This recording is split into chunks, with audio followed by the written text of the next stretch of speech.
அடுத்து இன்னொரு முக்கியமான விஷயம் நீங்க தெரிஞ்சுக்க வேண்டியது என்னன்னு கேட்டீங்கன்னா, பொதுவா இன்சுலின் அப்படின்னு போட்டுட்டாலே உங்க சர்க்கரை குறையாது. இன்சுலின் ஆரம்பிக்கிற எல்லா பேஷண்ட்டுக்கும் பார்த்தீங்கன்னா, டாக்டர்ஸ் பொதுவா வந்து 1 வாரத்துல வாங்க, 15 நாள்ல வாங்க, அட்லீஸ்ட் 1 மாசத்துல நீங்க வந்து காமிங்க, அடிக்கடி சுகர் செக் பண்ணுங்கன்னு சொல்றது உண்டு. இதுக்கு முக்கியமான காரணம் என்னன்னு கேட்டீங்கன்னா, ஒவ்வொருத்தருக்கும் இன்சுலின் செயல்படுற தன்மை மாறுபடும். அது வந்து இன்சுலின் ரிசெப்டார் சென்சிட்டிவிட்டின்னு சொல்லுவோம். இது ஒவ்வொரு மனுஷனுக்கும் மாறுபடும் பல காரணங்கள்னால. ஸோ இந்த சென்சிட்டிவிட்டி எப்படி இருக்குங்கிறத பொறுத்து தான் ஒரு பேசிக் டோஸ் ஸ்டார்ட் பண்ணி கொஞ்சம் கொஞ்சமா இன்க்ரீஸ் பண்ணுவோம். இது இல்லாமல் நமக்கு இன்சுலின் நம்ம எடுத்துட்டோம் உடனே நம்ம சர்க்கரை குறைஞ்சிரும்னு நினச்சா அப்படி அது தவறாக தான் இருக்கும். ஒரு 40-50% பேர்த்துக்கு வந்து ஆரம்பித்த உடனே குறையும்.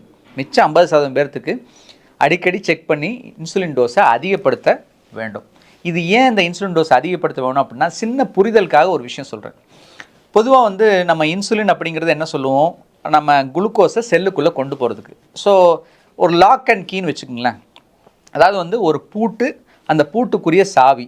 ஸோ நம்ம செல்லு வந்து பூட்டி இருக்குது, அந்த பூட்டை திறக்கறக்குரிய சாவி இன்சுலின். அந்த இன்சுலின் போய் அந்த பூட்டை திறந்தது அப்படின்னா நமக்கு வந்து சர்க்கரையெல்லாம் உள்ளே போய்டும், ரத்த சர்க்கரை அளவு குறைஞ்சிடும். இதுதான் மெக்கானிசம்னு வச்சுக்கோங்க புரிதலுக்காண்டி.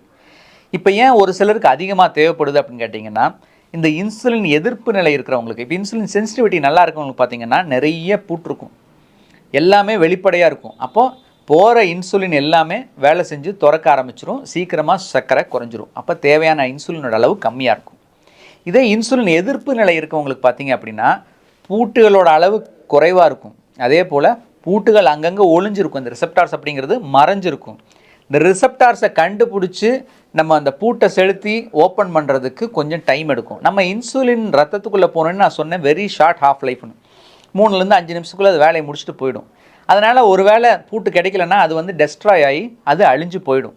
அப்போ நிறைய இன்சுலின் கொடுத்தா தான் அந்த பூட்டு எங்கே இருக்குன்னு தேடி அந்த சாவியை ஓப்பன்